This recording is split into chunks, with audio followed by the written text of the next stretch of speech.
tendre quand même vers de grands rassemblements yoo xam ne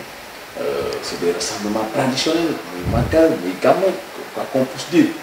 muy ay rassemblements mais quelle devrait être aujourd'hui communication bi nga xam ne moom la ñu war a développer pour tendre vers ces événements sans pour autant mu nekk des événements yoo xam ne parce que gis nañ ne événements yooyu ñi koy organiser ay mag la ñu doon te dañuy am des taux de comorbidité yoo xam ne yu élevé lañ ay nit ci bëri nga xam ne ay nit mënuñ ñëw sax rassemblé wu wala leen ñoom ñëpp ay feebar ñaanuñu ko yàlla événement yu mel noonu nga xam ne am nañu ko tàmbalee préparé buñ ci waree dem nan lañ ci war a demee et quelle devrait être la responsabilité de l'État dans tout ça. L'État doit pouvoir faire face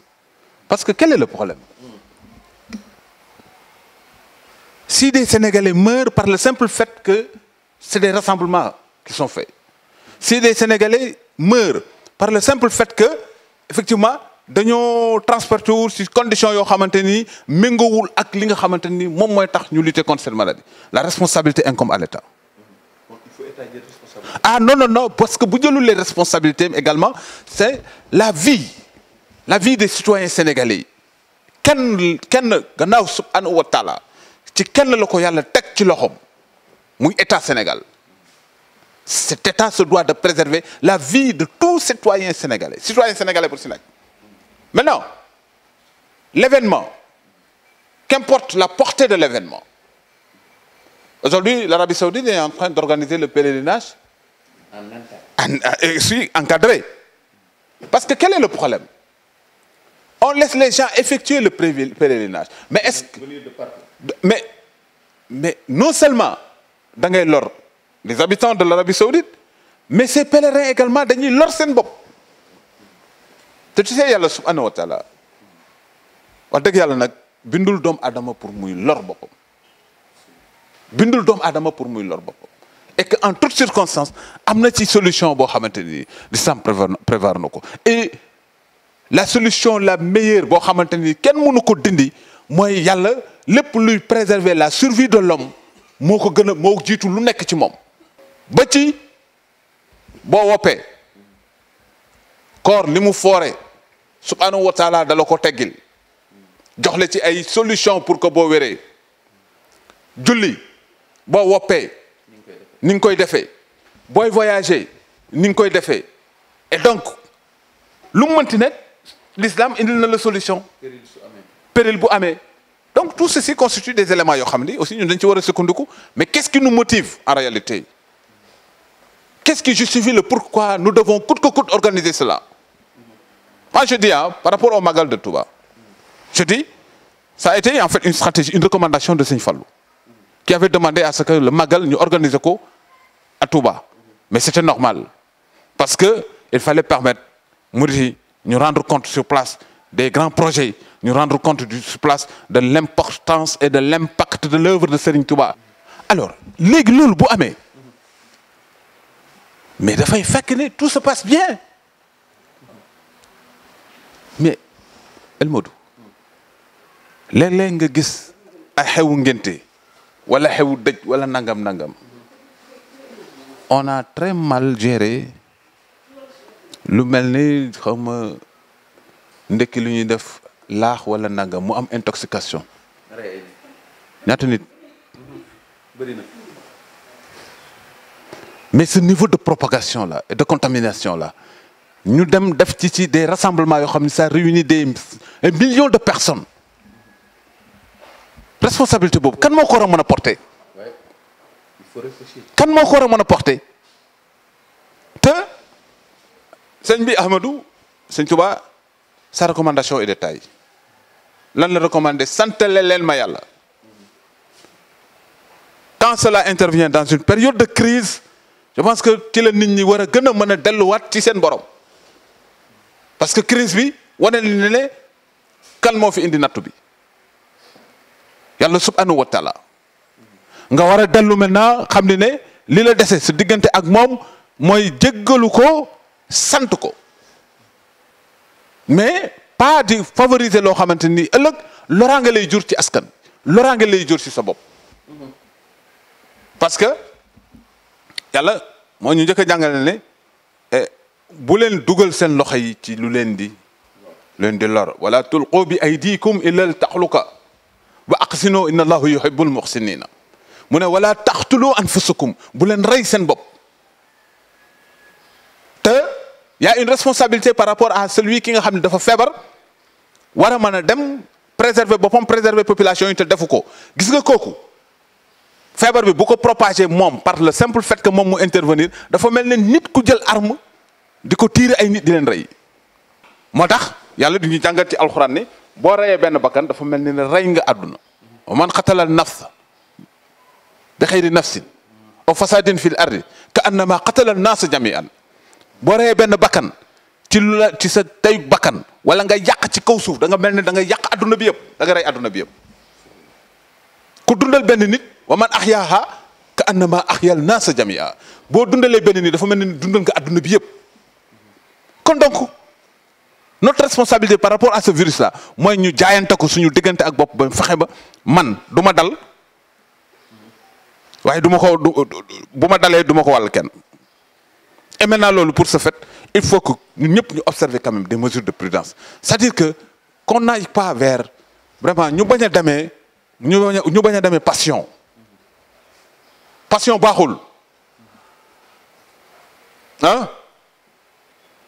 xam nga yàlla am na fu ñuy jàngale ci alxuraan ni bu ngeen fekkoon da ngeen di topp seen passion rek ah face à la vérité lépp a yàqu ci àdduna la it tabaqal xaq ahwaahum la fasadati samawatu wal ard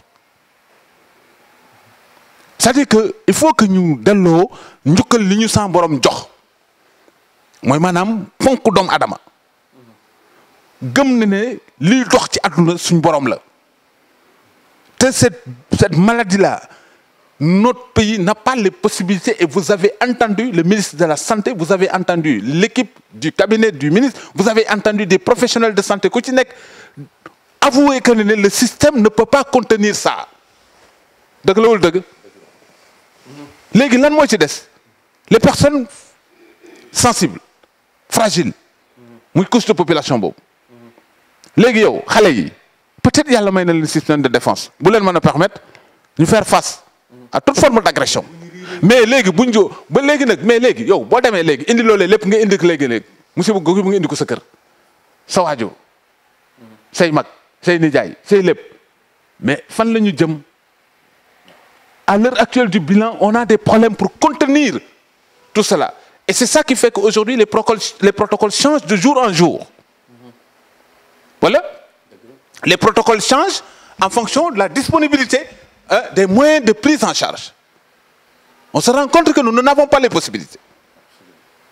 nous devons faire confiance nous devons prendre conscience de cela xam nga ki gën a intelligent ci àdduna mooy nit ki xam lu mu mën ak lu mu mënul li gën a bon ci àdduna mooy nga réere li nga mën nga réere fi nga toll moo tax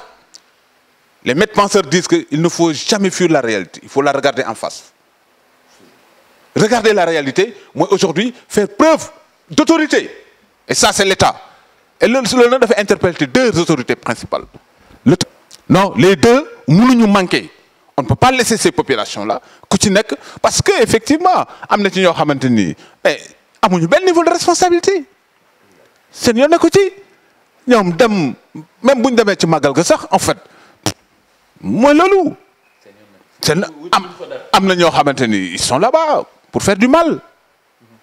am na ci ñoo xam ne ils sont là-bas pour d'autres objectifs et pour d'autres intentions n'est-ce pas mais lan la qu'est-ce qui est recherché qu'est-ce qui est recherché lan mooy recommandation sëñ bi ashukru la ñuy wax nañu leen ko santale subhanahu wa taala yàlla suñu borom yàlla subhanahu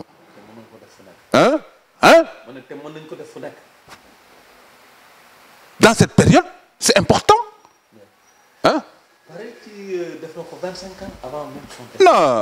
non écoutez je pense que quand même contexte mooy indi réaction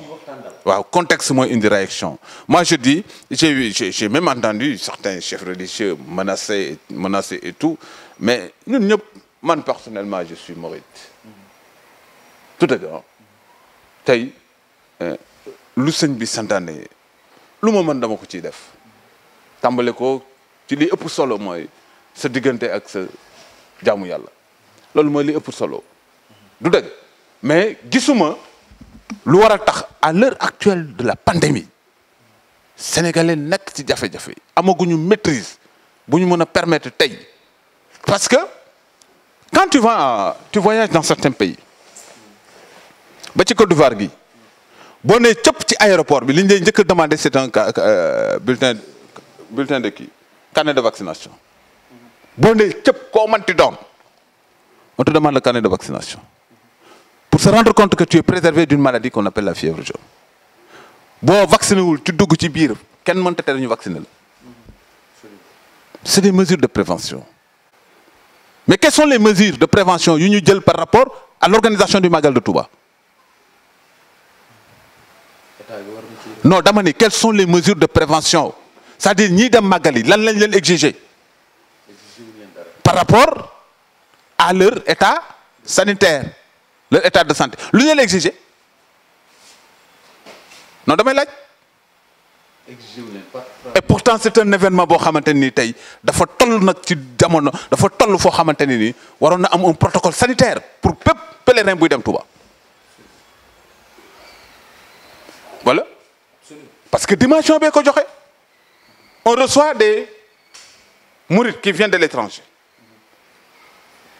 qui connaît leur situation sanitaire on reçoit des Sénégalais de l'intérieur jóge fu nekk kan moo xam seen situation sanitaire te loolu avant la mais tey ñu nekk pandémie xanaa tey la war a gën a kii nag